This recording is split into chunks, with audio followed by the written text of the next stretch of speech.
Welcome to Israel. Why is the Middle East important?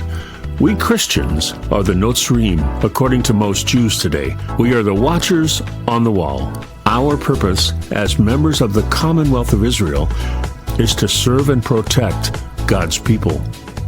After the formation of the world, God enacted a plan, and that plan began in the Middle East at the Tigris and Euphrates rivers. And that plan concludes in that same place. The context of the entirety of God's plan begins and completes in and with Israel. There is no denying that, nor refuting it if you are a Jew or a Christian, and the anthropological evidence verifies it. For the purposes of this podcast, Israel is both a nation and a people. Welcome back, friends. This is Israel. Why is the Middle East important? And Neil and I, in our last show, we talked about Israel and Lebanon, and we talked about walking the land, and we talked about Tyre and Sidon, and we got into a discussion about a sequence of events that are occurring. And I thought, well, let's just continue our discussion, Neil. Let's just keep talking about this. So, Neil, we were talking about the walking on the land. We were talking about, like when God said to Abram, lift up your eyes from the place where you are, look to the north and the south and the east and the west. For all the land that you see, I will give to you and your offspring forever. Okay? Get up and walk the land through the length and the breadth, for I will give it to you. So that's a proclamation that God said directly to Abraham, and here we are in the present day. 1948 began a reclamation, right? It began a establishment, or the establishment of the kingdom of Israel, as it were, not the kingdom in the sense of military kingdom, but the spiritual kingdom of Israel, where God is making all things the way He wants them to be. And Neil, we were just talking a second ago about. Well, we were talking about specifically Psalm 83, yes, 83, and how that lays out specifically that the people that claim they are the Philistines, the region of Gaza, which we're watching that war with all the pushback and so on, that was the region of the 5 cities of the Philistines. And today the Arabs say, we are those people, we are the Philistines. So it's not God just using some ancient people and area to describe. Wow. He's saying, well, if you say you are, if you're claiming you are, that's who I am against. But in Psalm 83, it also says Philistines with Lebanon, with Lebanon. It doesn't call it Lebanon in the Bible, though, right? Well, sometimes it calls it Lebanon. In Psalm 83, does it call it Lebanon? It does. Okay, well, it depends on the translation again, but that Lebanon is that region, and we have other verses that talk about the seacoast of Tyre and Sidon and so on. Yes. Nonetheless, that area where Jesus walked, as we said last time, where He went up, that area is part of the region of Israel, the land of promise, the land given to Abraham originally as part of walk the length and breadth. And we don't have any idea how much Abraham walked, but God said, you will walk it. So what we have here again is that idea of the Philistines, Gaza, that region is being destroyed today, or reclaimed back, because they've had it since 2005 from Israel. And now we have Hezbollah in Lebanon, also from their puppet masters, Iran, have been given the green light to ramp up the warfare, or the resistance, as they call it, against Israel.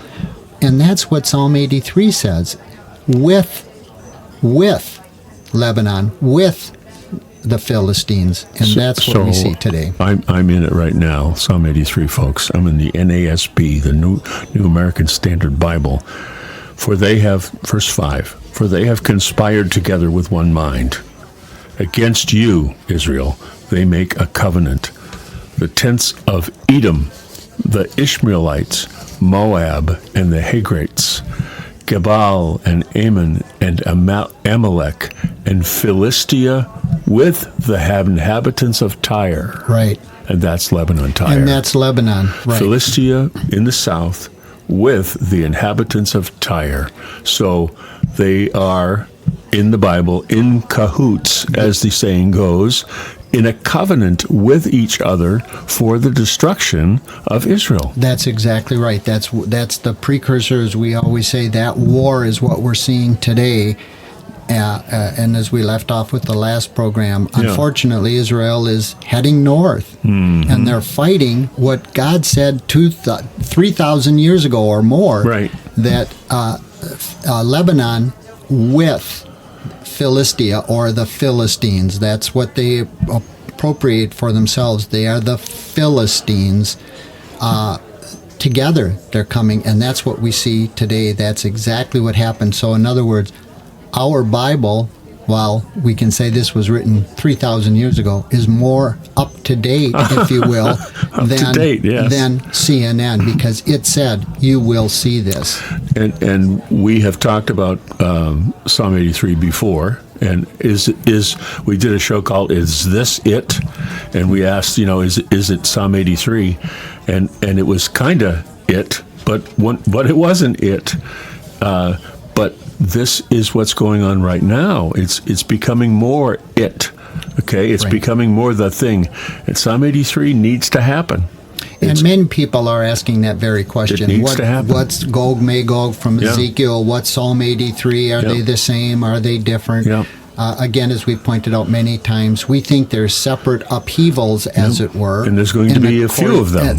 And we believe there's more than one. Yeah. But that's exactly what we're seeing. And again, you have to ask yourself as a believer, not a prover, as we say. We're not provers. We're not knowers. We are believers. We're Notzrim. We're on the wall. We're looking out. Right. That's exactly right. We're standing in the gap. Yes. We're holding back the entrance, the breach, if you will. The wall's been breached because there's many people against Israel. Right. It's been a breach. Yes. But we, as the Notzrim, are holding them back through what? Through prayer and through belief. Oh, my. Not through knowing, not through leading and knowing and all this, through believing in intercessory prayer that the Lord would see these things that He wrote thousands of years ago. Yeah. And now we're seeing them occur through this warfare. And folks, the idea of America as a Christian nation, a Notzrim, a land of Christians is really what the point is about America.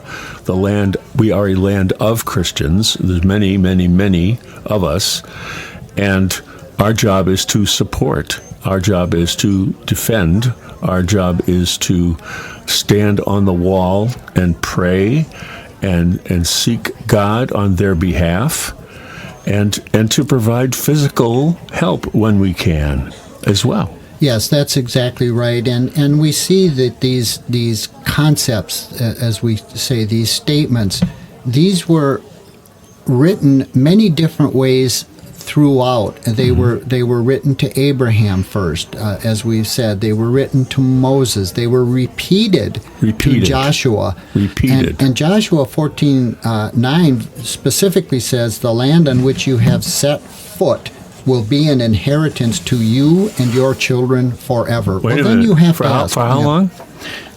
To you and your children forever. No, come on, it can't be forever. Forever. It can't be that. Yeah.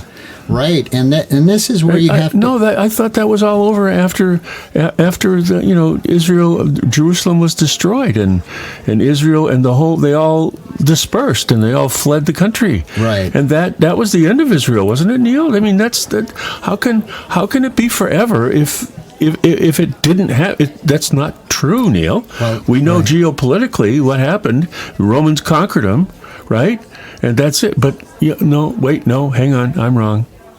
There has always been Jews there, always. There's never a time in Gaza when there weren't Jews. In Philistia, there's always been Jews. It's a fact. They've always been occupying that land since Joshua. They're occupying the land since then. Right, and you have to ask yourself here too, when you say the land on which you have set foot will be an inheritance to you and your children forever. Yes. And the question then becomes, okay, well, where did they set foot?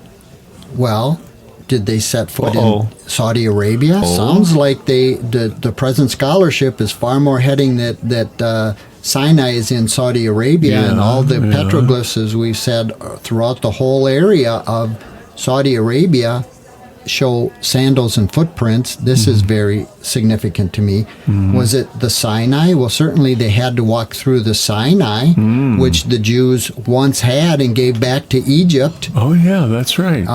Recently. Then you have Jordan. Well, they did walk through Jordan. They walked through Moab.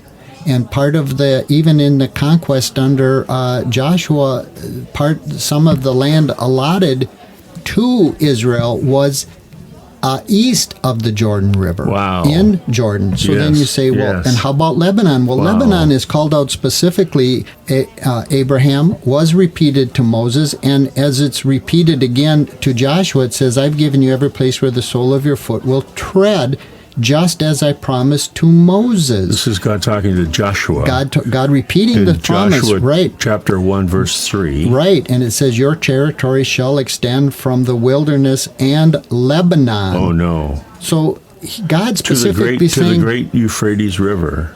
All the land of the Hittites. All the land of the Hittites, and west as far as the great sea. Right, and that is today what we see with this warfare. It's inflaming again. It's not the way, as you said last time, Jeff, the way we want it, but it is what God is doing. And only a few people are aware that this is God, this is the Jews. Even if it's warfare, even if there's death, and nobody likes death, especially Israel with their sense of the sanctity of life. That's where we get sanctity of life as Christians, because it came as concepts from the Bible, from the Judeo-Christian writings.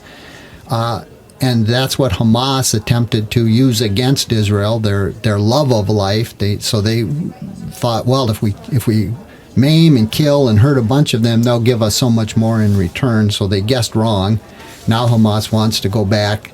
I'm going off on a tangent, but now wants to go back to just killing the appropriate number of Jews per year, like maybe, 50 or 100 or 200, and that's acceptable. But I guess we overshot when we went 1,500 or whatever, and we raped and killed and murdered babies and women. We went beyond our agreement. We went beyond what was just accepted, and now we'd like to go back. So stop and pause the war.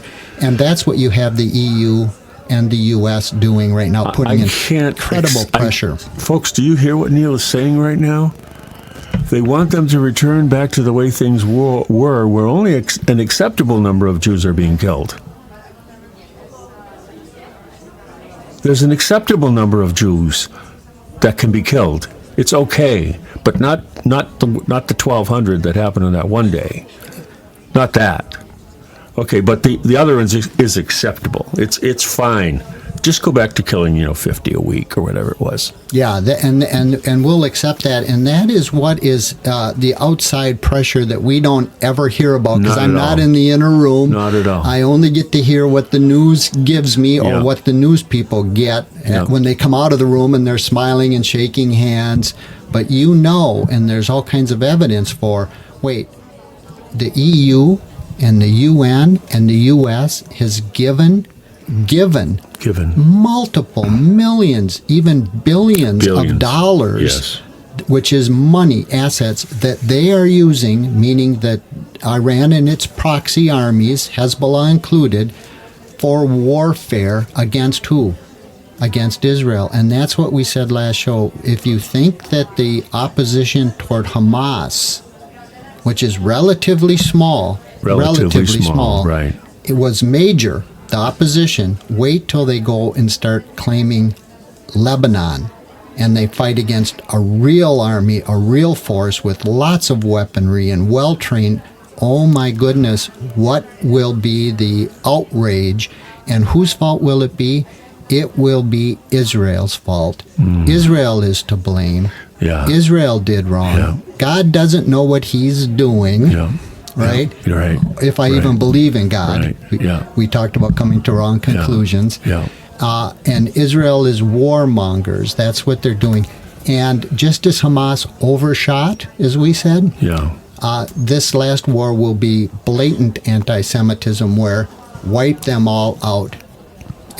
We are, as a society, as a world, we do not like to talk about genocide unless it's Israel. They don't deserve to live. They don't deserve to be. We have proof of that, don't we? The Holocaust, and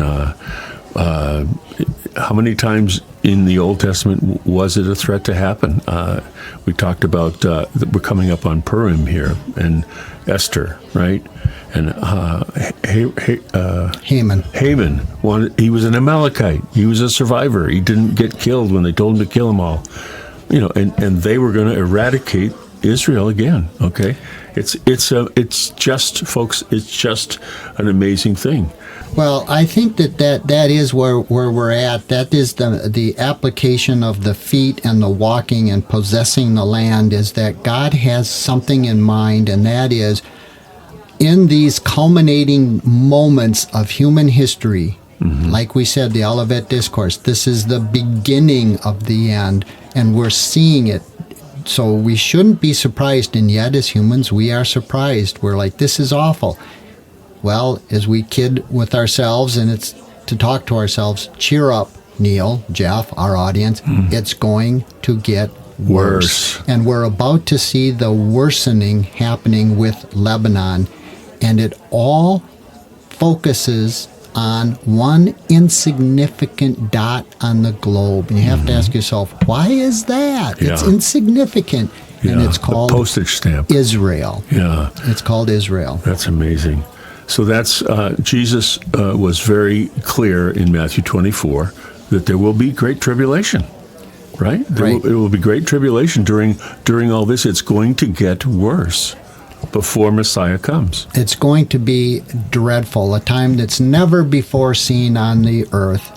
And it's very hard for us to keep our focus, and yet that's what we have to focus on as best as we can as humans, is in spite of this soon-to-be Lebanese war, and there's going to be more, but in spite of that fact, it is above my pay grade, as we say. God is reclaiming. He will restore Israel, not because they've done anything right or they're so great or he loves them. Right. Or he said, no, yes. I'm doing it for my sake. And that's what we as Christians have to say, have to focus on. God, you are doing it for your sake, for your good, for your reasons. And my pay grade is way too low. And besides, you didn't commission me with any kind of rank to intercede in any way other than for the good of Israel. So the political scuttlebutt regarding what Israel is doing right now, and maybe even going towards Lebanon, and the political scuttlebutt is Netanyahu is trying to save his butt, because he's the one who was asleep at the switch when Hamas attacked Gaza, and he should have, quote unquote, known. He should have known that it was going to happen, and even the U.S. intelligence didn't see it coming.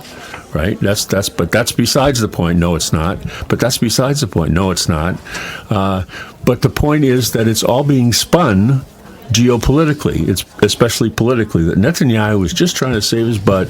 He's going to go up. He's going to delay peace by going to war with Lebanon to wipe out Hezbollah. He doesn't really need to do that. Yes, he does. He doesn't really need to do that. Yes, he does, because they're a direct threat to Israel. Okay, so it's just amazing to me to listen to it politically.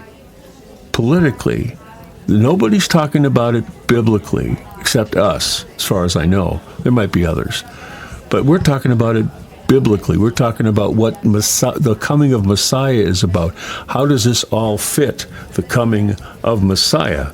That's kind of the way these things must take place. Jesus said in Matthew 24, must take place. He didn't say they will. He said they will, but they must. It's essential. Yeah, it is exactly what we're looking at today, and some of the concomitant verses that talk about the walking and the reclaiming, It also talks about, last show I said, okay, I'll go out on a limb and I'll go beyond what the scripture specifically says, and I'll give you my 2 cents. And my 2 cents are that when it says to Israel, you will inhabit the waste places or the wasted cities, right? So we have this walking to reclaim, but Jeff, if they reclaim Lebanon, they'll have huge areas. They'll have Tyre and Sidon and these old biblical cities. How will they live in them? And that's where I say, I personally believe, and I could be all wet, that many Christians, Notzrim, non-Jews, will also say, I am willing to go there. Not just willing, but I will go there for all the difficulties it will be. But there's many places where it talks about Israel, your people. Well, who are your people? Well, we are the mixed multitude. Yeah. We are part of the commonwealth. Right. And it says, your people will rebuild the ancient ruins. This is Isaiah 58. You will restore the old foundations. You will be called the repairer of the breach. Wow. You will be called the repairer of the breach. That's what we keep saying. The restorer of streets of dwelling. In other words, you will inhabit these places, and who's going to do that? Israel does not have the manpower, does not have the population to do that. Lebanon, my understanding of Lebanon economically is it's very poverty-stricken. The whole country is poverty-stricken. It's not. They're below the poverty line in most cases. A lot of people are in Lebanon. So it's the country itself is hurting economically big time. It's not going well for them, and of course, the waste places is where I'm going with this. You said the waste. So it's not what you would call an opportunity to take over Lebanon. Well, as I've said to you before, I firmly believe, and it's just my personal belief that. And we'll see if I'm a prophet, right? We'll find out. Because I certainly don't claim to be. Yeah. That Gentiles will be welcomed into Israel if they somehow take an oath or whatever to loyalty or whatever the government has at that time. But just as it will be, maybe you want to go to the north. There's also lands, much land to the east of the Jordanian land, not just the lands of conquest, but far, all the way to the Euphrates, whether it's north and all the way south. Wow. Well, how far south does it go? Does it go to Saudi Arabia? Many scholars today say that's exactly where Mount Sinai really was. Or is. Or is. Yeah. And so then you have to say, well, how far does that go? And would I be willing to go there? I'm not saying everybody is obligated to do that if you're a believer, but there are 2 questions we have to ask ourselves. What does this mean, and what do I do? And some of the obvious questions for the extreme are, maybe you will be called to Israel. But for everybody, for all of us who are called Notzrim, we are called to pray for the peace of Jerusalem. And thus, not just Jerusalem, but Jerusalem is emblematic, is symbolic of all of greater Israel.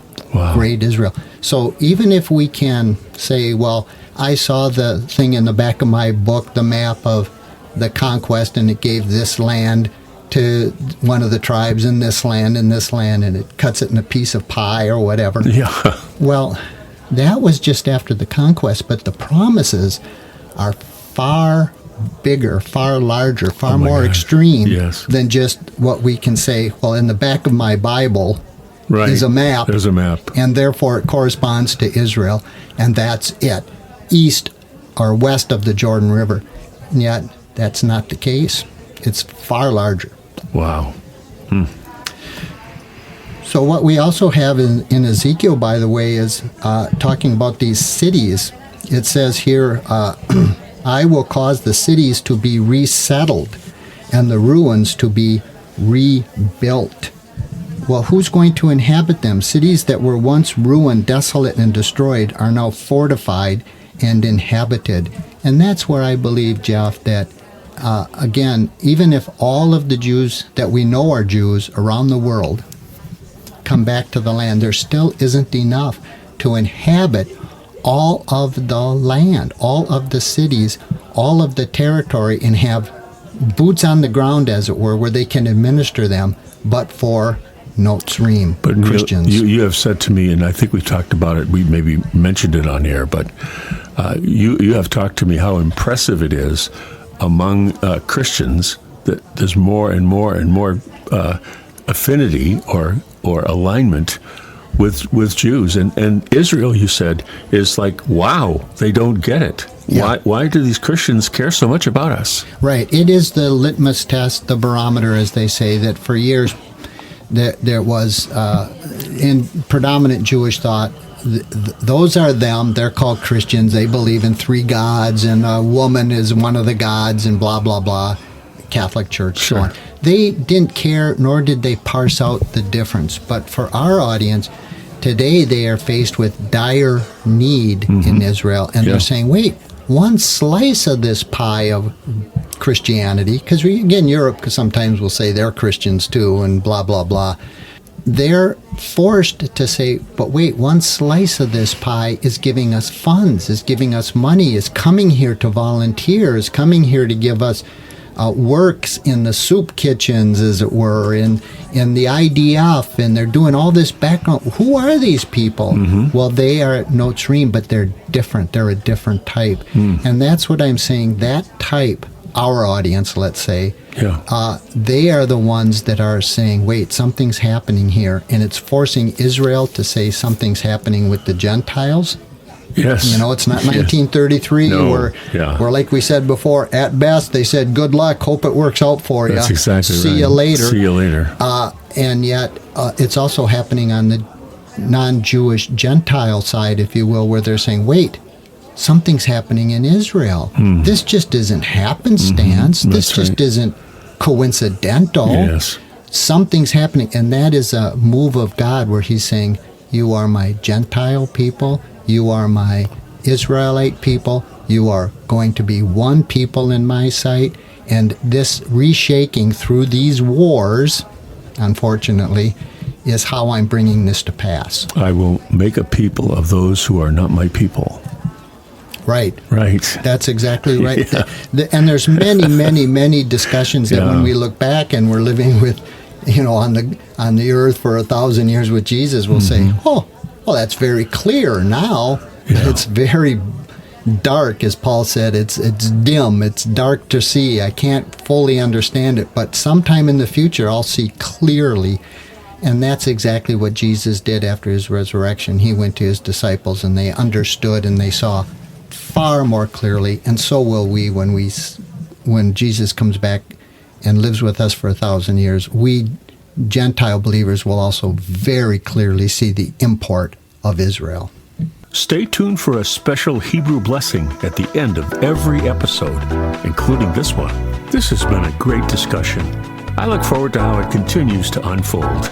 As you can tell, Neil and I enjoy talking about the subject as it helps us to get to the root of the matter about God and why Israel and the Middle East are so important. Thank you for listening to this podcast, and we would love to hear from you. Visit us at our home at podbean.com. Israel, why is the Middle East important? That's podbean.com. Israel, why is the Middle East important?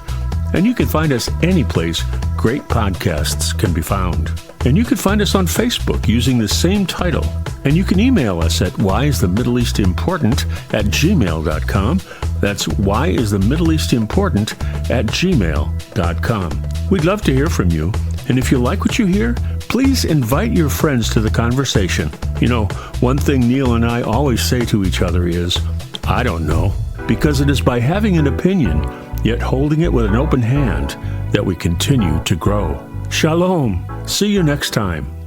Wait for the blessing.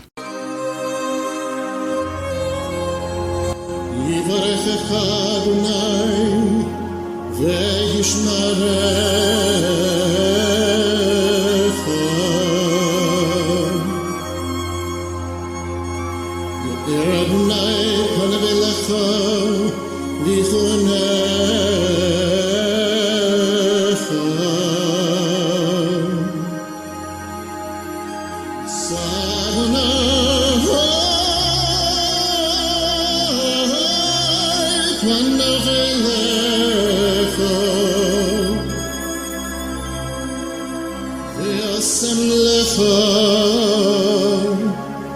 Shalom.